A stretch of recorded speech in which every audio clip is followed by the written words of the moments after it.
मेरे प्यारे बच्चों, कैसे हैं आप लोग? I hope you are safe in your home. मैं देवेश सर बीना पानी ऑनलाइन क्लासेस से लेकर हाजिर हूँ केमिस्ट्री। डियर स्टूडेंट्स, पढ़ने से पहले कुछ महत्वपूर्ण पॉइंट्स हैं जो मैं आपको समझा देना चाहता हूँ। जैसा कि आपको पता है कि आपकी जो केमिस्ट्री है उसमें टोटल दोनों पार्ट मिलाकर के 16 यूनिट्स है। कितनी यूनिट्स है बेटा? 16 यूनिट्स है। जो पहला पार्ट है, आपका फर्स्ट पार्ट है, उसमें आपके रिलेशन जो है 1 to 9 रिलेशन है, 1 to 9 यूनिट्स है। जो सेकंड पार्ट है, जो पार्ट आपका सेकंड है, उसमें आपके 10 to 16 है, 10 to 16 है।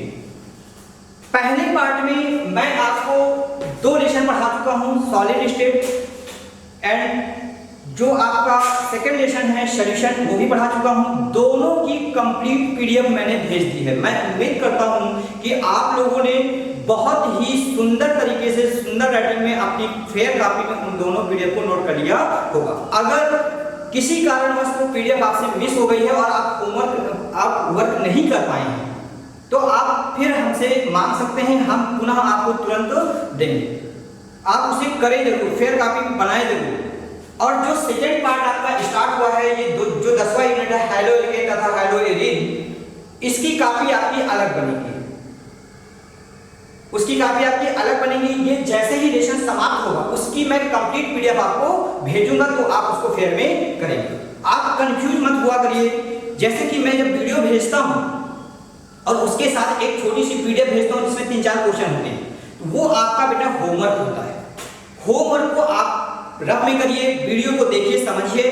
इसको आपको फेयर में करने की जरूरत नहीं। जैसे ही लेसन समाप्त होता है तो मैं लिख करके भेजता हूं कि 10 लेसन का नेम और कंप्लीट पीडीएफ आपको लिख के भेजता हूं, जिसको आप फेयर कॉपी में सुव्यवस्थित तरीके से करेंगे। तो इसका आप विशेष ध्यान दें। अब आज हम लोग बात करेंगे हैलो एल्केन तथा हैलो एरीन। अब जो आपका 10वां यूनिट है, यदि मैं हैलो एल्केन और हैलो एरीन में डायरेक्ट पहुंच जाता हूं, इसके पहले मैंने 1-2 वीडियो भेज दी है क्योंकि मुझे वॉइस रिकॉर्ड करके भेजना था। आज मैं आपको बोर्ड पे पढ़ा रहा हूं तो मेरे सामने अच्छा अवसर है कि मैं आपको फर्स्ट ईयर में जो आईयूपीएसी थोड़ा बताई थी उसको मैं पुनः रिवीजन कराऊं। मुझे पता है वो आपके पास कॉपी में बहुत अच्छी तरीके से नोट है, लेकिन आप उसे देख भी रहे हैं या नहीं। तो मेरा दायित्व है कि मैं यहाँ थोड़ा बताऊं जिससे आप देखेंगे। आपको पता है कि वो जो यूनिट है उसमें लगभग 15 से 20 दिन लगते हैं पढ़ाने में, लेकिन मैं कोशिश करूंगा कि आज ही स्पीड में मैं उसको खत्म करूंगा, जिसे आप ध्यान से देखेंगे। क्योंकि आपको पता है आज पूरा कंप्लीट तो हो नहीं सकता, लेकिन मैं हर एक पॉइंट पे जिसे आपको घर में पढ़ना है फोकस करूंगा। आप बहुत ही ध्यान से देखेंगे। तो सबसे पहले स्टार्ट करने से पहले हम लोग, आप बार-बार एक वर्ड आएंगे आईयूपीएसी नेम मैं बोलूंगा, आएंगे तो आप कंफ्यूज होंगे कि सर ये आईयूपीएसी क्या होता है, आईयूपीएसी क्या होता है, आईयूपीएसी क्या होती है, क्या है आईयूपीएसी? सबसे पहले तो इसका जो फुल नेम है, सिंपल नेम कोई पूछता तो बता दिया जाता है कि international union of pure and applied chemistry, international union of pure and applied chemistry. लेकिन यहां पर से काम समाप्त नहीं होता कि मैंने फुल नेम बता दिया खत्म। इसके लिए सबसे पहले हमारे लिए जानना महत्वपूर्ण ये कि सर ये है क्या। तो चलिए केमिस्ट्री से हट करके हम दूसरा टॉपिक करते हैं, फिर हम इसमें वापस आते हैं। बेटा राहुल आप खड़े हो, अब देखिए ये राहुल खड़े हुए हैं। यहाँ पे इनका नाम क्या है? राहुल है। हो सकता है जब एक फ्रेंड सर्किल में जाते होंगे तो इनको रास्ते में लोग हमारे प्यार के इनको मोनू नाम से बुलाते होंगे। घर में इसके जो गार्जियन होते हैं, हो सकता है इनका नाम सोनू रखे हों, और रिश्तेदारों में हो सकता है जाते हो तो इनको मुक्कू नाम से जानते हैं। अब बात आती है कि इनके बहुत सारे नाम हो गए, नामों का एक समूह हो गया। इन्होंने आधार कार्ड बनवाया, राहुल नाम से बनवा लिया, पैन कार्ड बनवाया, सोनू नाम से बनवा लिया, और जो राशन कार्ड बनवाया मुक्कू नाम से बनवा लिया। अब ये इनसे कोई इनकी आइडेंटिटी पूछता है कि बेटा आपका नाम क्या है, तो ये मुक्कू का आधार कार्ड ले आए या पैन कार्ड ले आए। तो जब उनकी आइडेंटिटी देखी गई सब में अलग अलग नाम पाए गए, जिससे ये फ्रॉड साबित हो गए, उठा करके जेल में डाल दिया गया। तो ये बहुत गलत हुआ। तो अब हमको ये बताइए कि किसी व्यक्ति के पास ऐसा कौन सा नाम होता है, किसी व्यक्ति के पास ऐसा कौन सा नाम होता है जो पूरी जिंदगी कहीं भी हो जाए उसका वो नाम परिवर्तित नहीं होता है और पूरी जिंदगी उसी नाम से जाना जाता है। तो मुझे लगता है कि आप सभी का आंसर आएगा, वो आंसर होगा कि हाई स्कूल की मार्कशीट में अंकित नाम, हाई स्कूल की मार्कशीट में अंकित नाम, क्योंकि वो एक यूनिक नाम होता है। कहीं कुछ भी काम होता है तो हाई स्कूल की मार्कशीट में जो नाम अंकित होता है उसे देख करके किया जाता है। इवन कि अगर स्पेलिंग मिस्टेक हो गई, स्पेलिंग मिस्टेक हो गई तब भी आपको स्पेलिंग सही करानी पड़ती है, अदरवाइज आप फ्रॉड साबित हो जाओगे। ये आप ध्यान दीजिएगा। तो मार्कशीट में अब इसका जो रिलेशन है, इसका जो रिलेशन है आईयूपीएससी से क्या है, आईयूपीएससी भी एक ऐसी ही पद्धति है, एक ऐसा ही सिस्टम है, अंतरराष्ट्रीय सिस्टम है जिसमें यौगिकों के एथेंटिक नाम रखे जाते हैं जो जल्दी चेंजेबल नहीं होते। सपोज दैट हमारे यहाँ जो मेथेन होती है उसे दलदल में पाई जाती है तो हम उसे दलदल वाली गैस कहते हैं, मार्स गैस कह देते हैं। सिरका खट्टा होता है, चखे तो बोला अम्ल है, स्वाद में खट्टा है, तीखा है तो बोले छाल है। इस प्रकार के हम अपने यहाँ हरकत कर सकते हैं और अपने सुविधा अनुसार उनके नाम रख देते हैं। किंतु सपोज दैट आपने यहाँ पे इंटर किया और इसके बाद आपको पास पैसा हो गया, आपको अमेरिका जाना पड़ा और अमेरिका में आप वहाँ लैब में गए और लैब टेक्नीशियन से आपने बोला कि भैया ये बताइए दलदल वाली गैस क्या है, वो तो आत्महत्या कर लेगा क्योंकि उसे नहीं पता कि दलदल वाली गैस क्या होती है, जब तक कि आप उसका आईयूपीएससी नाम नहीं बताओगे, मेथेन नहीं बताओगे। आईयूपीएससी नाम ऐसा होता है, चाहे आप यहाँ पे पढ़िए, चाहे अमेरिका में पढ़िए, चाहे इंग्लैंड में पढ़िए, कहीं भी जाइए वो नाम आपको वहाँ पे मिलता है। तो ये होते हैं आईयूपीएससी नाम। सबको मिला के आप कह सकते हैं कि ये नाम रखने की एक पद्धति, एक सिस्टम है जो यूनिक सिस्टम है, जो बहुत ही महत्वपूर्ण है। अब एक चीज मैं आपको थोड़ा सा और बता देना चाहता हूं स्टार्ट करने से पहले कि जो C1 होता है, C2 होता है, C3 होता है, C4 होता है, C5 इसको मैंने फर्स्ट में बताया था। C7, C8, C9, C10, 5, 6, 7, 8, 9 and C10। अब आपको ये क्या लग रहा होगा, ये सभी के सभी कार्बन है। सपोज दैट आप सभी इंटर के बच्चे बैठे हैं, मैं आपसे कहूं कि इंटर का बच्चा खड़ा हो जाए तो उम्मीद है कि पूरी क्लास खड़ी हो जाए या 2-4-10 लोग खड़े हो जाएं क्योंकि सभी इंटर के हैं। इसी प्रकार से ये सभी के सभी कार्बन है, सभी के सभी क्या है बेटा, कार्बन है। अब ये C1 है, ये C2 सभी कार्बन है। तो अब इनका एक नेम दे दिया गया है जो हमेशा उसी नाम से जाने जाएंगे। जैसे एक कार्बन है तो आप उसको मेथ नाम से जानते हैं, 2 कार्बन है तो एरिक नाम से जानते हैं, 3 है तो प्रोप नाम से जानते हैं, 4 है तो आप ब्यूट नाम से जानते हैं, 5 है तो पेंट नाम से जानते हैं, 6 है तो हेक्स नाम से जानते हैं, 7 है आपके तो हेप्ट नाम से जानते हैं, 8 है तो ऑक्ट नाम से, 9 है तो नॉन और 10 है तो डेट नाम से जानते हैं। तो इनको भी आप ध्यान में रखिए। तो चलिए अब हम लोग स्टार्ट करते हैं एक सुव्यवस्थित तरीके से सभी बिंदुओं पर इसके फोकस करते हैं, क्योंकि यदि आपको ऑर्गेनिक केमिस्ट्री पढ़नी है, रिएक्शंस करनी है, तो इसको हम इग्नोर बिल्कुल भी नहीं कर सकते। इसे हमें समझना है, पढ़ना ही पढ़ना है। मैं बहुत कम टाइम में इसको पूरा समराइज करके आपको बताता हूँ और मेरे बताने का मकसद ये है कि आप इन बिंदुओं को, इन पॉइंट्स को, इन हेडिंग्स को आप अपनी फर्स्ट ईयर की नोटबुक से बकायदे डिटेल में अच्छे से पढ़ें। यदि कोई समस्या है तो आप हमसे पूछें, क्योंकि इनको इग्नोर करके हम आगे नहीं बढ़ सकते, ये ध्यान दीजिएगा। तो सबसे पहले मैं आपको बता देना चाहता हूं कि जो बर्जीलियस नामक वैज्ञानिक थे, उन्होंने जैव सेट सिद्धांत दिया था। उन्होंने ये बताया था कि जो कार्बनिक यौगिक होते हैं वो जीवाश्मों से ही बनाए जा सकते हैं। जो कार्बनिक यौगिक होते हैं वो जीवाश्मों से ही बनाए जा सकते हैं। किंतु उन्हीं के जो मित्र थे फ्रेडरिक वोहलर, उन्होंने अमोनियम साइनाइड से यूरिया का निर्माण किया था। क्या किया था? अमोनियम साइनाइड से निर्माण किया था यूरिया का। किसका निर्माण किया था? अमोनियम साइनाइड से, NH4CnO। इसको इन्होंने जब हीट किया था तो आपका बना था NH2CO NH2, जो कि आपका क्या है? यूरिया। अमोनियम साइनाइड से यूरिया का निर्माण किया। उन्होंने जैव सिद्धांत का अनुकरण किया। लैब में सबसे पहले बनने वाला जो कंपाउंड है वो आपका क्या है, यूरिया, NH2CO NH2। प्रयोगशाला में सबसे पहले बनने वाला कंपाउंड यूरिया है। तो जैव सिद्धांत का खंडन किसने किया था बेटा, फ्रेडरिक वोलर ने किया था, और उन्होंने ही ये बताया था कि अमोनियम साइनाइड से यूरिया का निर्माण किया जा सकता है। इसके बाद कई वैज्ञानिक आए, जैसे आपके बर्कले ने कार्बन और हाइड्रोजन को 1200 डिग्री सेंटीग्रेड टेम्परेचर पर मीथेन उन्होंने बनाया।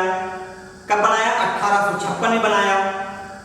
इस प्रकार से बहुत सारे यौगिक बनाए गए और बहुत सारे कंपाउंड्स बन गए। इसमें एक महत्वपूर्ण बात यह है कि जो कार्बन है, तो कार्बन से बनने वाले जो यौगिक होते हैं उनकी संख्या बहुत अधिक होती है अन्य तत्वों की अपेक्षा। इसलिए कार्बन से बने यौगिकों का अध्ययन रासायनिक विज्ञान की अलग शाखा में किया गया, जिसे कार्बनिक रसायन कहा गया। जिसे क्या कहा गया, कार्बनिक रसायन कहा गया। कार्बनिक रसायन क्या होती है, रसायन विज्ञान की वह शाखा जिसमें कार्बन से बने यौगिकों का अध्ययन किया जाता है, उसे हम कार्बनिक रसायन कहते हैं। कार्बन से बने यौगिकों का अध्ययन जिस शाखा में किया जाता है रसायन विज्ञान की, उसे हम क्या कहते हैं, कार्बनिक रसायन कहते हैं। कार्बोनेट बाइकार्बोनेट को छोड़कर इसमें कुछ एक्सेप्शन होते हैं। अब बात आती है कार्बनिक यौगिकों का वर्गीकरण, क्लासिफिकेशन ऑफ ऑर्गेनिक कंपाउंड्स। ये दो प्रकार के होते हैं। ये कितने प्रकार के होते हैं बेटा, दो प्रकार के होते हैं। पहला आपका जो होता है वो ओपन चेन कंपाउंड्स होता है। क्या होता है, open chain compounds, open chain compounds.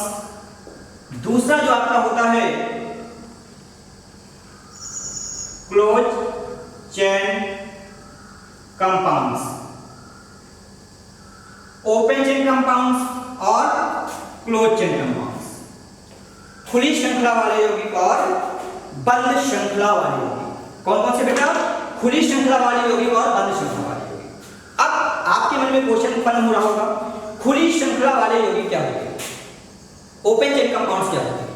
तो आपने धागा देखा है, आपने धागा देखा है। जब किसी कार्बन श्रृंखला में, जब किसी कार्बन श्रृंखला का प्रथम कार्बन परमाणु अंतिम कार्बन परमाणु से सीधे जुड़ा नहीं होता है, जब किसी कार्बन श्रृंखला का प्रथम कार्बन परमाणु अंतिम कार्बन परमाणु से सीधे जुड़ा नहीं होता है, तो इस प्रकार के यौगिकों को हम क्या कहते हैं, ओपन चेन कंपाउंड कहते हैं, खुली श्रृंखला वाले यौगिक कहते हैं। ये निम्न प्रकार के होते हैं, जैसा कि आपका हाइड्रोकार्बन, एक शब्द आया है हाइड्रोकार्बन।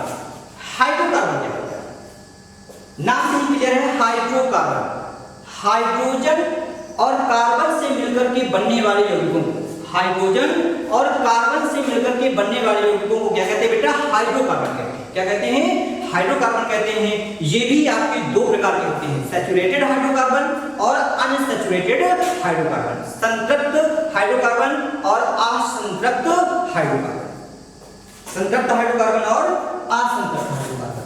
जो संतृप्त हाइड्रोकार्बन होते हैं ये क्या होते हैं, इनको हम लोग ध्यान से देखेंगे। सैचुरेटेड हाइड्रोकार्बन, संतृप्त हाइड्रोकार्बन, जब कार्बन कार्बन परमाणुओं के मध्य, जब कार्बन कार्बन परमाणुओं के मध्य एकल बंध पाया जाता है, जब कार्बन कार्बन परमाणुओं के मध्य एकल बंध पाया जाता है, तो इन्हें हम क्या कहते हैं, संतृप्त हाइड्रोकार्बन एल्केन कहते हैं। क्या कहते हैं, संतृप्त हाइड्रोकार्बन एल्केन कहते हैं। इनके मध्य एकल बंध पाए जाने के कारण ये कम क्रियाशील होते हैं, इसलिए इनका एक नाम पैराफिन भी है। एक नाम क्या है, पैराफिन भी है। इनका जो समान सूत्र होता है वो बेटा होता है, जो इनका समान सूत्र होता है वो होता है CnH2n+2 होता है। क्या होता है, CnH2n+2, CnH2n+2 होता है। अब यहाँ पे जो n की वैल्यू हम रख सकते हैं, n = 1, 2, 3 एक्सेट्रा, n = हम लोग ये वैल्यू रख सकते हैं। अब सपोज दैट व्हेन n = आपने 1 रखा, तो यहाँ पे फार्मूले में रखेंगे तो C1 H2 into 1 plus 2 जब करेंगे तो CH2 plus 2 तो CH4 क्या हो गया CH4। ये अंशसूत्र आपका किसका है मेथेन। ये प्राप्त तो हुआ लेकिन नाम में क्लियर नहीं है। ये प्राप्त तो हो गया लेकिन नाम क्लियर नहीं। तो अब इसको अगर हम ऐसे तोड़ के लिख दें तो ये आपका स्ट्रक्चरल फार्मूला कहलाएगा। क्या कहलाएगा संरचना सूत्र कहलाएगा। क्या कहलाएगा संरचना सूत्र कहलाएगा। अब हमें नाम नहीं क्लियर है, नाम रखना है।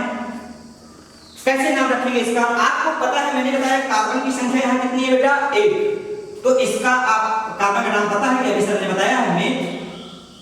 प्लस सभी सिंगल बॉन्ड है तो इसको क्या लिख देते हैं एन। तो इसको जब मिलाएंगे तो बेटा क्या हो जाएगा मेथेन। क्या हो जाएगा मेथेन। इसी तरह से दो कार्बन हो जाएगा तो एथेन हो जाएगा, प्रोपेन हो जाएगा, ब्यूटेन हो जाएगा, एंड बहुत सारे कंपाउंड आपके बनेंगे। इसका समान सूत्र में क्या है CnH2n+2। अब बात आती है असंतृप्त हाइड्रोकार्बन की, अनसैचुरेटेड हाइड्रोकार्बन। असंतृप्त हाइड्रोकार्बन क्या होता है? असंतृप्त हाइड्रोकार्बन।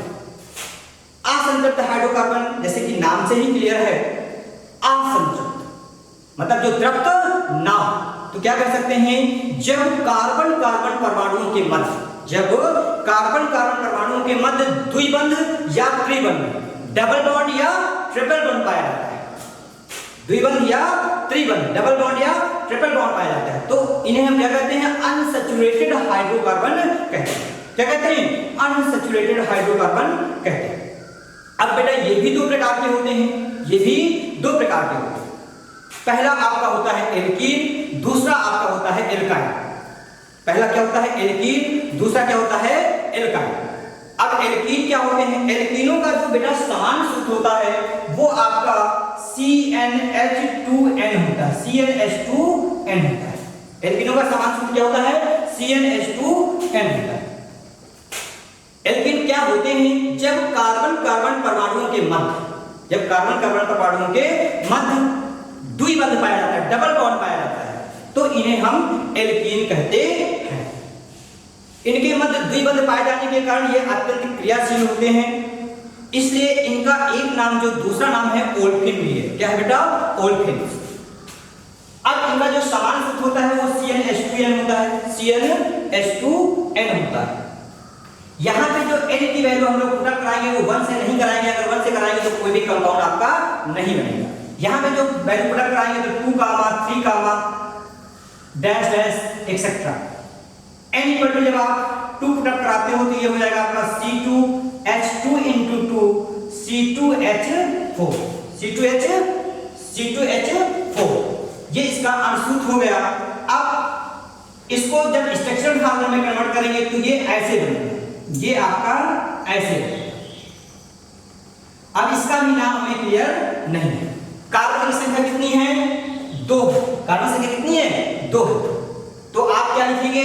8 लिखेंगे। क्या लिखेंगे? 8 लिखेंगे। प्लस डबल बॉन्ड लगाएंगे तो इसके लास्ट में लोग इन लगाते हैं तो इसका जो आईयूपीएसी नाम हो जाएगा बेटा वो एथीन हो जाएगा। क्या हो जाएगा? एथीन हो जाएगा। और जो सिंपल नेम है इसका एथिलीन है। क्या है? एथिलीन। इस प्रकार से इनके नाम होते हैं। अब जो एल्काइन होता है वो क्या होता है? एल्काइन आपके बेटा क्या होते हैं? जब कार्बन कार्बन परमाणुओं के मध्य त्रिबंध पाया जाता है, ट्रिपल बॉन्ड पाया जाता है, ट्रिपल बॉन्ड होता है, त्रिबंध होता है तो उसे हम क्या कहते हैं? एल्काइन कहते हैं। इनका जो समान फार्मूला होता है, जनरल फार्मूला होता है वो होता है CnH2n-2 होता है। CnH2n-2 होता है। यहाँ पे जो n की वैल्यू यहाँ भी जो हम लोग पुट कराएंगे वो n = 2, 3, 4 डैश डैश etc कराते हैं। यहाँ पे जो रखेंगे तो सपोज दैट आप n = जब 2 रखते हो तो ये हो जाएगा C2H2 into 2 minus 2 तो ये आपका हो जाएगा C2H4 minus 2 C2H2। इसका जब स्ट्रक्चर आप बनाएंगे तो कुछ ऐसे बनेगा। ये आपका स्ट्रक्चरल फार्मूला है। किसका है? सिंपल नेम इसका एसिटिलीन है। आईयूपीएसी नेम हमको नहीं पता। आईयूपीएसी कार्बन कितने हैं? 2 हैं और ट्रिपल बॉन्ड है तो आइन लगाएंगे तो इसका नाम हो जाएगा एथाइन। क्या हो जाएगा? एथाइन। और इसका फार्मूला क्या है? C2H2। तो इस प्रकार से हमने क्या देखा? सैचुरेटेड के बारे में, अनसैचुरेटेड के बारे में जाना। अब हम लोग बात करेंगे हाइड्रोकार्बन के हाइड्रोजन व्युत्पन्न की बात करेंगे। किसकी बात करेंगे बेटा? हाइड्रोकार्बन के हाइड्रोजन व्युत्पन्न की बात करेंगे। हाइड्रोकार्बन मतलब कि एल्केनों की बात करेंगे। हाइड्रोकार्बन संतृप्त हाइड्रोकार्बन एल्केनों की बात करेंगे और इसके हाइड्रोजन व्युत्पन्न ये क्या होता है। इसमें मैं आपको बता देना चाहता हूं, जब संतृप्त हाइड्रोकार्बन एल्केन का संतृप्त हाइड्रोकार्बन का एल्केन का हाइड्रोजन परमाणु प्रतिस्थापित होता है हाइड्रोजन परमाणु से, तो बने यौगिक को हेलो एल्केन कहते हैं। क्या कहते हैं? फॉर एग्जांपल जैसे आपका RH गिव्स -H यहां पे हो जाएगा और प्लस में आपने X रख दिया। X का मतलब यहां पे बेटा क्या है? FCl Br क्लोरोफ्लोरोब्रोमोआइड। इसका मतलब क्या है? ये माइनस इसका एक H जब रिप्लेस होगा इसके प्लेस पर क्या आ जाएगा? RX आ जाएगा।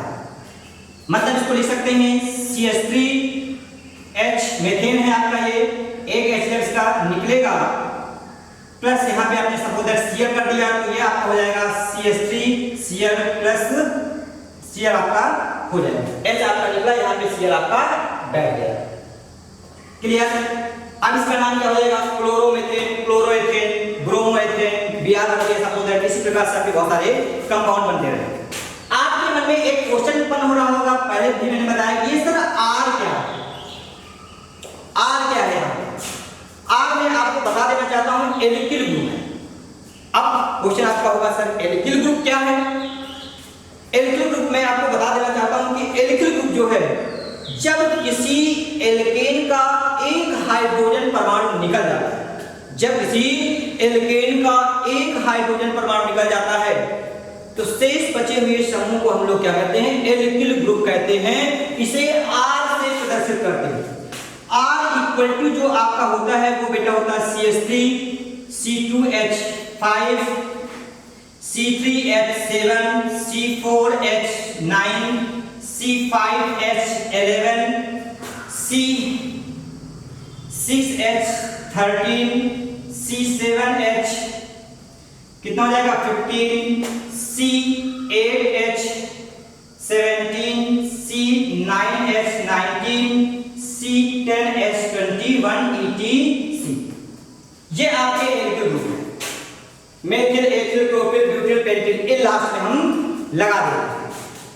अब इनमें आप एक खास बात देखें, किसी में भी यदि आप एक हाइड्रोजन जोड़ देंगे तो ये एल्केन में कन्वर्ट हो जाएगा। किसी में आप एक हाइड्रोजन जोड़ देंगे तो एल्केन में कन्वर्ट हो जाएगा, क्योंकि एल्केनों से एक हाइड्रोजन निकलने के बाद ही ये बना है। इसका मेन चीज अगर आप देखें, इसमें जो एक हाइड्रोजन जब एक कार्बन जब बढ़ रहा है तो दो हाइड्रोजन बढ़ रहे हैं, कंटिन्यू आपका होगा। सभी जितने भी हाइड्रोजन हैं ये ऑड नंबर में है। किसमें बेटा? ऑड नंबर में है। तो ये आपका होता है एल्किल ग्रुप। अब इस प्रकार से हम लोग कुछ अलग कंपाउंड्स की बात करेंगे। जैसे कि मैंने आपको बताया था, बहुत सारे कंपाउंड बताए थे। एल्कोहल की बात कर लीजिए। एल्कोहल होता है बेटा। एल्कोहल की बात कर लें, इसका जो फंक्शनल ग्रुप होता है OH। फंक्शनल ग्रुप क्या होता है? क्रियात्मक समूह क्या होता है? जिसके अभिलाक्षणिक गुण निश्चित होते हैं उसे हम क्रियात्मक समूह कहते हैं। जैसे एल्कोहल का OH क्रियात्मक समूह OH होता है, एल्डिहाइड का आपका CHO होता है, ये आपके क्रियात्मक समूह है। तो एल्कोहल का क्रियात्मक समूह बेटा क्या होता है? OH होता है। इसमें भी हम लोग बहुत साथ में चलेंगे।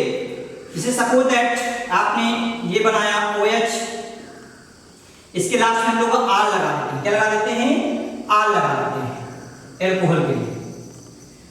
अब यहाँ पे इसका सिंपल नेम अगर लिखना चाहेंगे तो ये आपका हो जाएगा मेथिल एल्कोहल और ये आपका हो जाएगा एथिल एल्कोहल। लेकिन आयुर्वेदिक नाम में ये आपका हो जाएगा मेथेनॉल, के लास्ट में R लगाते हैं और ये आपका हो जाएगा एथेनॉल। ये आपका मेथेनॉल, ये ethanol, propanol, butanol, pentanol, dash. But हमें जो यहाँ आवश्यकता है, हमें प्रत्येक कंपाउंड के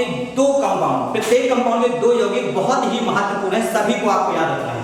तो ये आपके मेथिल अल्कोहल और एथिल अल्कोहल। एल्कोहलों को OH समूह की संख्या के आधार पर डिराइव किया गया है, मैंने आपको बताया था। ये 3 प्रकार के होते हैं, monohydric alcohol, dihydric alcohol, trihydric alcohol. Mono जिसमें एक OH समूह पाया जाता है मोनोहाइड्रिक अल्कोहल, जिसमें 2 OH समूह, डाइहाइड्रिक जिसमें 3 OH समूह, ट्राइहाइड्रिक अल्कोहल। जैसे ट्राइहाइड्रिक अल्कोहल का हम एक एग्जांपल सपोज दैट के लिए देख लेते हैं, CH2OH, CHOH, CH2OH। अब इसका जब नाम लिखेंगे तो 3 कार्बन हमारे पास हैं, तो लिखेंगे प्रोपेन 1, 2, 3 ट्राइऑल। प्रोपेन 1, 2, 3 ट्राइऑल ये कैसा है? ट्राइहाइड्रिक अल्कोहल है। मैं आपको थोड़ा और बता देना चाहता हूं, जो आपका मोनोहाइड्रिक अल्कोहल है उनको भी 3 भागों में बांटा गया है, प्राइमरी अल्कोहल, सेकेंडरी अल्कोहल और tertiary alcohol. 1 degree alcohol, 2 degree alcohol और 3 डिग्री अल्कोहल, ये आपके अल्कोहल है। अब हम लोग एक दूसरे कंपाउंड्स की बात करेंगे, जैसा कि आपका ये आपका क्या है? कार्बोनिल समूह है। कौन सा? कार्बोनिल ग्रुप है। इसमें विशेष बात यह है कि इसे लोग कीटोन कहते हैं, बट ये कीटोन नहीं होता है। ये क्या है? कार्बोनिल ग्रुप है। क्या है? Carbonyl group. जब इसकी एक संयोजकता में H फिक्स हो जाता है, क्या फिक्स हो जाता है? H फिक्स हो जाता है। ऐसे देखिएगा, ध्यान दीजिएगा, ये H आपका फिक्स हो गया और इधर हम चाहे हाइड्रोजन जोड़े और चाहे हम कोई एल्किल ग्रुप को ध्यान दीजिएगा, R क्या है? मेथिल एथिल प्रोपिल ब्यूटिल, ये ध्यान दीजिएगा, एल्किल ग्रुप। चाहे हम H जोड़े चाहे हम एल्किल, मतलब क्या कह सकते हैं कि जब किसी कार्बोनिल ग्रुप में की शेष 2 संयोजकताओं में एक में हाइड्रोजन दूसरे में हाइड्रोजन या कोई एल्किल ग्रुप जोड़ते हैं तो उसे हम क्या कहते हैं? एल्डिहाइड कहते हैं। क्या कहते हैं? एल्डिहाइड कहते हैं। इसके लास्ट में हम लोग अल लगाते हैं। क्या लगाते हैं? अल का यूज करते हैं। इसका जब पहला कंपाउंड सपोज दैट आपने पहले H ले लिया तो ये आपका बन जाएगा HC♯OH, ये हो जाएगा HCHO, कुछ आपको ऐसे दिखेगा। इसी प्रकार से अगर हम कोई एल्किल ग्रुप ले लेते हैं CH3C♯OH, तो ये आपको कुछ ऐसे दिखेगा CH3CHO। ये देखिए, ये ध्यान दीजिए, इससे आप क्या देख पा रहे हैं? एल्डिहाइड। इसके लास्ट में क्या लगता है? अल लगता है। इसका जो आईयूपीएसी नाम हो जाएगा वो मेथेनल अल होगा, मेथेनल एथेनल। और सिंपल नेम क्या है? फॉर्मल्डिहाइड और एसिटल्डिहाइड, फॉर्मल्डिहाइड और एसिटल्डिहाइड। इसको यहां पे समराइज करते हैं। नेक्स्ट में हम लोग देखेंगे, अब सपोज दैट हमने यहां से H हटा दिया, यहां पे हमने OH लगा दिया। क्या लगा दिया बेटा? OH लगा दिया। जो OH है मतलब कह सकते हैं कि जब कार्बोनिल समूह की शेष 2 संयोजकताओं में एक में OH समूह दूसरे में हाइड्रोजन या एल्किल समूह जोड़ देते हैं तो बने यौगिक को कार्बोक्सिलिक ग्रुप कहते हैं। क्या कहते हैं? कार्बोक्सिलिक ग्रुप कहते हैं। इसके लास्ट में हम लोग ओइक लगाते हैं। क्या लगाते हैं? ओइक। यहां में भी हम इस पे देखेंगे, जैसे सपोज दैट H आपने पहले लिया तो ये आपको कुछ ऐसे दिखेगा। कैसे दिखेगा? HCOOH। इसका जो सिंपल नेम होता है फॉर्मिक अम्ल होता है। क्या होता है? फॉर्मिक अम्ल होता है। और आईयूपीएसी नेम जो होता है वो मेथेनोइक अम्ल होता है। जब कोई हम बेटा एल्किल ग्रुप ले लेते हैं CH3C♯OH, तो ये आपका हो जाएगा CH3COOH। ये आप देख पा रहे हो, ये आपका एसिटिक एसिड है। क्या है? एसिटिक एसिड, एथेनोइक अम्ल हो जाएगा।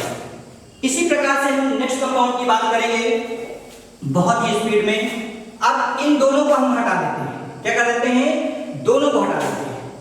अब दोनों संयोजकताओं में जब हम रख देते हैं क्या? एल्किल ग्रुप रख देते हैं। क्या रख देते हैं? एल्किल ग्रुप रख देते हैं। क्या? एल्किल। यहां पे हाइड्रोजन की शर्त आपके पास नहीं है। जब कह सकते हैं कि जब कार्बोनिल समूह की शेष दोनों संयोजकताओं में से एल्किल समूह जुड़ा होता है तो उसे हम क्या कहते हैं? कीटोन कहते हैं। इसमें हम लोग ओन लगाते हैं। इसका जो पहला कंपाउंड होता है एसीटोन बनता है। जैसे सपोज दैट आपने लिखा CH3C♯OCH3, इसे लिख सकते हैं CH3COCH3। इसका जो सिंपल नेम है वो है एसीटोन और जो आईयूपीएसी नेम है वो प्रोपेनोन 2 या प्रोप2ओन। क्लियर? इस प्रकार से हम इन्हें बनाते हैं। एक कंपाउंड आपका और होता है जो एसिड हाइलाइड होता है। एसिड हाइलाइड क्या होता है? जैसे आप यहाँ पे X यूज कर दिए, यहाँ पे आप चाहे H रखिए चाहे आप एल्किल समूह रखिए। अब यहाँ पे आपने H के प्लेस पर आपको पता है HCl भी आ रहा है, तो आपको पता है जब यहाँ पे आपने H लिया और यहाँ पे सपोज Cl ले लिया तो आपका HCOCl हो जाएगा। तो यहाँ पे क्या हो जाएगा, फार्मिल क्लोराइड या आयु इसे हम कह सकते हैं मेथेनोइल क्लोराइड। इसी प्रकार से सपोज दैट आपने CH3 ले लिया और C डबल बॉन्ड O और यहाँ पे Cl ले लिया, या इसी को हम लिख सकते हैं CH3COCl। ये आपका क्या है, एसिटल क्लोराइड है। क्या है, एसिटल क्लोराइड है। इसका आयुर्वेद नाम कह सकते हैं एथेनोइल क्लोराइड। इसको जरूर याद रखिएगा, बहुत ही महत्वपूर्ण है, कई जगह रिएक्शंस मिलेंगे देखने को आपको। ये आपका क्या है, एथेनोइल क्लोराइड। अब इसी प्रकार से हम नेक्स्ट कंपाउंड की बात करेंगे। जैसे सपोज दैट हम यहाँ पे NH2 जोड़ दें। क्या जोड़ते हैं बेटा, NH2 जोड़ दें। अब ये कन्वर्ट हो गया आपका, जैसे जब H लेंगे तो HCONH2 हो जाएगा। ये आपका फार्मामाइड सिंपल नेम हुआ, आयु के नाम इसका मेथनामाइड होगा। क्या होगा, मेथनामाइड। इसी प्रकार से अगर हम CH3 यहाँ पे ले लेंगे तो ये C डबल बॉन्ड ONH2 हो जाएगा और इसको हम ऐसे लिख सकते हैं CH3CONH2। सिंपल नेम इसका एसिटामाइड और आयु के नाम आपका हो जाएगा एथनामाइड। एथनामाइड। इसी प्रकार से हम बहुत सारे कंपाउंड पढ़ सकते हैं। एक और महत्वपूर्ण कंपाउंड आप देख लें, जैसे कि जो कार्बोक्सिलिक एसिड बताया था, जैसे CH3COOH, CH3COOH। ये पेपर में पूछा गया क्वेश्चन है, इसलिए इसको ध्यान दीजिएगा। जब कार्बोक्सिलिक अम्ल के दो अणुओं को फास्फोरस पेंटा ऑक्साइड की उपस्थिति में आप गर्म करते हैं तो जब कार्बोक्सिलिक अम्ल के दो अणुओं को, या आप यहाँ H रखें तो यह आपका बन जाएगा CH3COOH या CH3COO। ये और एक ऑक्सीजन यहाँ बचा जाएगा तो इससे जुड़ जाएगा। आप इसके प्लेस पर आप R ले सकते हैं, CH3 इसके प्लेस पर आप R ले सकते हैं। जैसे सपोज दैट RCOOH और यहाँ पे RCOH, तो ये आपका हो जाएगा RC double bond O C double bond O और ये R, और जल का एक मॉलिक्यूल आपका यहाँ से निकल जाएगा। जल का एक मॉलिक्यूल आपका निकल जाएगा, H2O आपका बाहर हो जाएगा, RCOOH। जल का एक मॉलिक्यूल आपका यहां से निकल जाएगा, तो ये आपका बन जाएगा एसिटिक एनहाइड्राइड ग्रुप बनेगा। क्या बन जाएगा, एसिटिक एनहाइड्राइड ग्रुप बनेगा। अगर इसका आयुर्वेद नेम हम लिखना चाहें तो ये हो जाएगा एथेनोइक एनहाइड्राइड। अगर हम यहां पे CH3 पुटअप लगा दें, CH3 पुटअप लगा दें तो क्या हो जाएगा, एथेनोइक एनहाइड्राइड हो जाएगा। इसी प्रकार से आपके और बहुत सारे कंपाउंड होते हैं, जैसे कि साइनाइड ग्रुप होता है। साइनाइड में आप क्या करते हैं, जैसे आपने यहाँ CN जोड़ दिया तो इसके लास्ट में हम लोग नाइट्रेट लगाते हैं। क्या लगाते हैं, नाइट्रेट। तो इसका आयुर्वेद नाम हो जाएगा एथेन। CN लगाए तो इसका जो आयुर्वेद नाम हो जाएगा एथेन नाइट्रेट हो जाएगा। ठीक है, नाइट्रेट एथेन हो जाएगा। अब इसी प्रकार से आइसोसाइनाइड अगर हम इसको NC कर दें, यहाँ पे बेटा क्या करते हैं, NC कर दें तो ये आपका आइसोसाइनाइड हो जाएगा। क्या हो जाएगा, आइसोसाइनाइड ग्रुप हो जाएगा। और ये आपका हो जाएगा मेथेन आइसोनाइट्रेट मेथेन या मेथेन आइसोनाइट्रेट हो जाएगा, मेथेन आइसोनाइट्रेट हो जाएगा। इस प्रकार से कई एक सारे ग्रुप हम लोग पढ़ते हैं।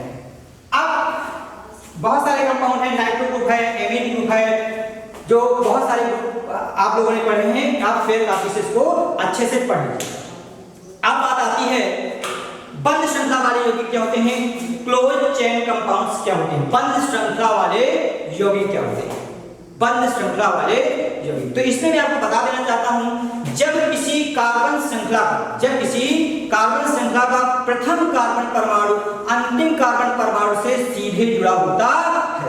क्या होता है, सीधे जुड़ा होता है, तो इन्हें हम क्या कहते हैं, बंद श्रृंखला वाले कंपाउंड कहते हैं, क्लोज चेन कंपाउंड कहते हैं। ये भी आपके दो प्रकार के होते हैं, समचक्रीय यौगिक और विषम चक्रीय यौगिक। क्या होते हैं, समचक्रीय यौगिक और विषम चक्रीय यौगिक। समचक्रीय यौगिक क्या होते हैं, समचक्रीय यौगिक भी आपके समचक्रीय यौगिक वे होते हैं जिनके निर्माण में सिर्फ और सिर्फ कार्बन परमाणु भाग लेते हैं। ये भी आपके दो प्रकार के होते हैं, एलिसाइक्लिक और एरोमेटिक। एलिसाइक्लिक कंपाउंड और एरोमेटिक। अब बात आती है एलिसाइक्लिक कंपाउंड्स क्या होते हैं। तो इसमें कह सकते हैं कि वे समचक्रीय यौगिक जिनके गुण खुली श्रृंखला वाले यौगिकों से मिलते जुलते होते हैं, उन्हें हम क्या कहते हैं, एलिसाइक्लिक कंपाउंड कहते हैं। कैसे खुली श्रृंखला वाले से मिलते जुलते हैं, इनके बारे में हम देखेंगे। जैसे सपोज दैट मैंने एक ट्रायंगल बना दिया, तो आपके लिए तो ये ट्रायंगल है, लेकिन अगर इसको हम तोड़ के लिखें तो ये कुछ बेटा ऐसे होगा, ऐसे होगा। ये तोड़ने पर ऐसे होगा। ये सभी जो है सिंगल बॉन्ड से बॉन्डेड है। तो ये आपका क्या है, साइक्लोप्रोपेन है। और उसमें हम लोग प्रोपेन के लिए भी 3 कार्बन लेते थे, तो ये आपका क्या होता था, प्रोपेन होता था। तो इसके गुण इससे मिलते जुलते होते हैं, तो इसे साइक्लोप्रोपेन है। इसी प्रकार अगर हम इसको ऐसे बना दें तो इसका मतलब क्या है, साइक्लोब्यूटेन है। अगर हम इसको ऐसे बना दें तो ये आपका साइक्लो क्या है, पेंटेन। क्या है, साइक्लोपेंटेन है। तो ये आपके क्या है, एलिसाइक्लिक कंपाउंड है, एलिसाइक्लिक कंपाउंड। एरोमेटिक यौगिक क्या होते हैं, ये आपके अधिक दूरीदार ज्वाला के साथ जलते हैं और इनमें प्रतिस्थापन क्रियाएं बहुत सरलतापूर्वक होती हैं। इनमें एकांतर क्रम में द्विबंध क्रम पाई जाती हैं, एकांतर क्रम में 2 बंध पाए जाते हैं। और इनकी खास बात क्या होती है, ये इनमें एक विशेष प्रकार की सुगंध होती है और धुएंदार ज्वाला के साथ चलते हैं। इसमें जो प्रमुख है वो आपका बेंजीन है। क्या है, बेंजीन के बारे में थोड़ा हम लोग डिटेल में जानेंगे। बेंजीन कैसे बनती है, ये एरोमेटिक कंपाउंड्स हैं, ये आपकी बेंजीन है। ध्यान दीजिएगा, ये बेटा क्या है, बेंजीन। इन सभी में एक हाइड्रोजन आपका शो है। इसके स्ट्रक्चर हम विभिन्न प्रकार से बना सकते हैं, जैसे कि ये अल्टरनेट आपको बॉन्ड लगेंगे, ये केबुलर संरचना कहलाता है। और इसको हम लोग ऐसे भी लिख सकते हैं, इसके प्रत्येक कार्बन पर एक कार्बन एक हाइड्रोजन होता है। ये बेंजीन रिंग होती है, इसको हम ऐसे भी लिख सकते हैं। इसका जो सूत्र हम लिख सकते हैं वो C6H6। इस प्रकार से हम इनको प्रदर्शित कर सकते हैं। ये आपका क्या बेटा, बेंजीन एरोमेटिक कंपाउंड है। अब इसमें बहुत सारी चीजें बना सकते हैं, जैसे सपोज इसका मैंने H हटाया, यहाँ पे NO2 जोड़ दिया तो ये नाइट्रोबेंजीन हो गया। यहाँ पे मैंने Cl लगाया तो एक क्लोरोबेंजीन हो गया। यहाँ पे मैंने Br लगाया तो ये ब्रोमोबेंजीन हो गया। यहाँ पे मैंने C2H5 लगाया तो एथिल बेंजीन हो गया। इस प्रकार से आप इनको ध्यान दीजिएगा। अब बात आती है विषम चक्रीय यौगिक क्या होता है। विषम चक्रीय यौगिक के बारे में हम जानेंगे।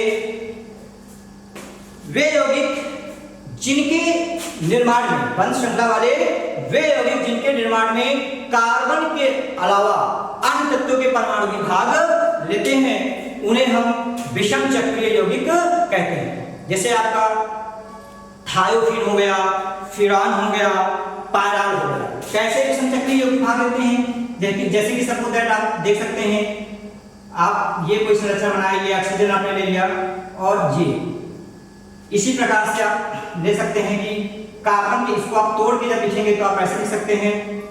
कार्बन के इसके नेक्स्ट आप बनाएंगे, जैसे आप ये हो गया, यहाँ पे आपने नाइट्रोजन ले लिया,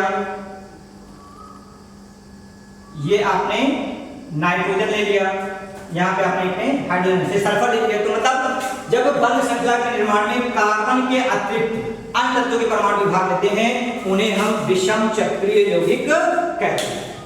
इस प्रकार से बहुत ही स्पीड में जो आपका 15 से 20 दिन का टॉपिक था, मैंने इसको खत्म किया। अब मैं 4 रिएक्शंस आपको बता देना चाहता हूं जो हम लोग कंपाउंड पढ़ेंगे, हर एक स्टेप में उसका यूज होना। वो 4 रिएक्शंस बेटा कौन कौन सी हैं? आपका पहले सब्स्टिट्यूशन रिएक्शन, दूसरी आपकी एडिशन रिएक्शन, तीसरी आपकी एलिमिनेशन रिएक्शन, चौथी आपकी रीअरेंजमेंट रिएक्शन। अब बात आती है सर सब्स्टिट्यूशन रिएक्शन क्या होती है, प्रतिस्थापन क्रिया क्या होती है। तो हम कह सकते हैं जब किसी यौगिक से कोई परमाणु या समूह निकल जाता है और उसके स्थान पर कोई दूसरा परमाणु या समूह आ जाता है, तो इस प्रकार के बने यौगिक को, इस प्रकार की क्रियाओं क्या कहते हैं? प्रतिस्थापन क्रियाएं कहते हैं। ये अभिक्रियाएं हमेशा संतृप्त यौगिकों पर होती हैं। इन अभिक्रियाओं के दौरान यौगिक की जो संतृप्तता होती है, यौगिक की जो संतृप्तता होती है, उस पर कोई प्रभाव नहीं पड़ता है। इसको विद एग्जांपल अगर हम लोग देखें तो ज्यादा अच्छा कह सकते हैं। जैसे सपोज दैट आपने लिया C2H5OH प्लस पोटेशियम हाइड्रोक्साइड से जब इसकी रिएक्शन कराई तो ये आपका बन गया C2H5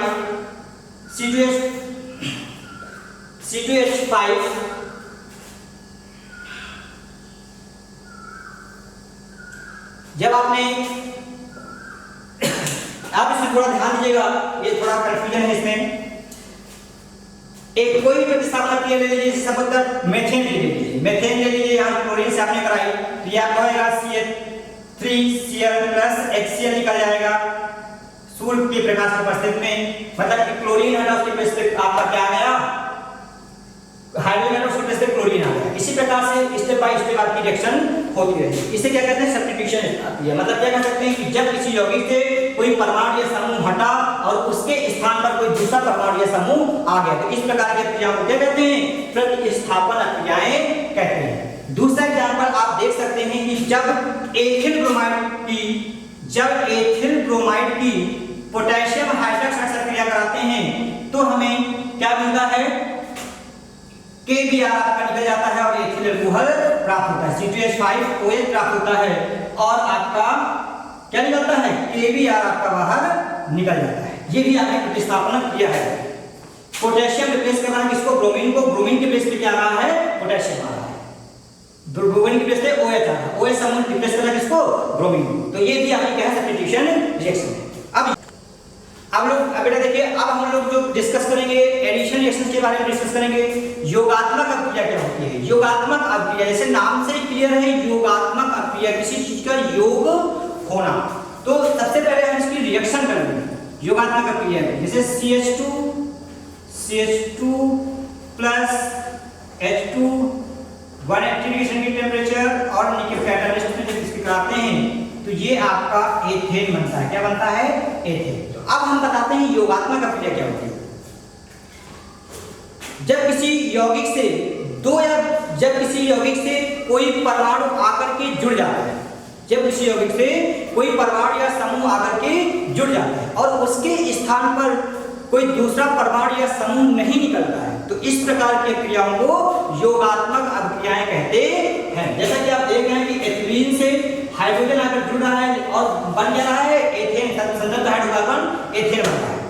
मतलब कह सकते हैं कि जब किसी यौगिक से कोई परमाणु या समूह आकर के जुड़ जाता है और उसके स्थान पर कोई दूसरा परमाणु या समूह नहीं निकलता, तो इस प्रकार की क्रियाओं को योगात्मक क्रियाएं कहते हैं। इनकी एक खास बात होती है कि इनके दौरान यौगिक की जो संतृप्तता होती है वो बढ़ती है, यौगिक की संतृप्तता बढ़ती है। जैसे देखिए ये अनसैचुरेटेड था और ये क्या हो गया? संतृप्त यौगिक हो गया। मतलब कह सकते हैं कि इन यौगिकों के, इन अभिक्रियाओं के दौरान यौगिक की संतृप्तता क्या होती है? बढ़ती है। और इनकी एक खास बात बेटा और है, ये अभिक्रियाएं हमेशा ऑलवेज असंतृप्त यौगिकों पर ही होंगी। संतृप्त पर यह संभव नहीं, असंतृप्त यौगिकों पर ही होती है। अब हम लोग बात करते हैं नेक्स्ट की एलिमिनेशन रिएक्शन, विलोपन अभिक्रियाओं की। विलोपन अभिक्रियाएं क्या होती हैं? इसमें जस्ट इसी का अपोजिट कह सकते हैं कि जब किसी यौगिक से कोई परमाणु या समूह निकल जाता है और उसके स्थान पर कोई दूसरा परमाणु या समूह आकर के नहीं जुड़ता है, तो इस प्रकार की अभिक्रियाओं को एलिमिनेशन रिएक्शन कहते हैं, विलोपन अभिक्रिया कहते हैं। इसको एग्जांपल के माध्यम से समझेंगे। जैसे कि एथिल एल्कोहल को जब हम लोग एल्यूमिना उत्प्रेरक की उपस्थिति में, इसकी उपस्थिति में एल्यूमिना उत्प्रेरक Al2O3 और 360 डिग्री सेंटीग्रेड ताप पर जब इसको गर्म करते हैं तो जल का एक मॉलिक्यूल क्या होता है बेटा? निकल जाता है और जो हमको मिलता है वो असंतृप्त हाइड्रोकार्बन एथिलीन की प्राप्त होती है और जल निकल जाता है। मतलब कह सकते हैं कि जब किसी यौगिक से कोई परमाणु या समूह निकल जाता है और उसके स्थान पर कोई दूसरा परमाणु या समूह नहीं आता, तो इस प्रकार की क्रियाओं को क्या कहते हैं? एलिमिनेशन रिएक्शन कहते हैं। यहाँ पे एक शब्द आया है उत्प्रेरक। उत्प्रेरक क्या होता है? तो मैं बहुत इन शॉर्ट में आपको बता देना चाहता हूँ। उत्प्रेरक वे होते हैं जो किसी भी अभिक्रिया के वेग को परिवर्तित करते हैं। ये ध्यान दीजिएगा, बहुत लोग बताते हैं ये बढ़ गया है घट गया, नहीं, सिर्फ हम यहाँ पे ये करना है कि जो अभिक्रिया के वेग को परिवर्तित करते हैं। अब हम लोग लास्ट देखेंगे। नेक्स्ट आपकी जो नेक्स्ट होती है वो है आपकी रीअरेंजमेंट रिएक्शन, पुनर्विन्यास अभिक्रिया। चौथी पुनर्विन्यास अभिक्रिया है आपकी। पुनर्विन्यास जो है उसमें आपको मैंने बताया था कि इसमें बंध संरचना, इसमें ना ही कुछ निकलता है ना ही कुछ जुड़ता है, बस बंधों और संरचना का इसमें इधर होता है। और इसमें अमोनियम साइनाइड से जब यूरिया का निर्माण होता है तो ये उसका एग्जाम्पल है। अमोनियम साइनाइड से यूरिया का निर्माण अभी मैंने बताया था। तो NH4CNO जब इसको गर्म करते हैं तो यूरिया का निर्माण होता है, NH2CO NH2। तो इस प्रकार से ये सब बताने का इतने फास्ट में कम समय में मेरा मतलब ये था कि आप इसको अच्छे से पढ़ें, देखें, और जो आपके घर में फर्स्ट ईयर की नोट्स है वो एकदम सीक्वेंस में, उससे इसको जरूर पढ़ें, क्योंकि इसके बिना हम आगे के कंपाउंड पार्ट सेकंड में जो हमें पढ़ना है उसकी कल्पना नहीं कर सकते हैं, क्योंकि हर एक स्टेप पे आपके रिएक्शंस हैं, नेम है, तो इसे हमें बहुत ध्यान से पढ़ना है। अब नेक्स्ट लेक्चर में बेटा मैं आपको एथिल ब्रोमाइड के बारे में पूरा डिटेल से बताऊंगा। Thank you, stay home, be safe, keep learning.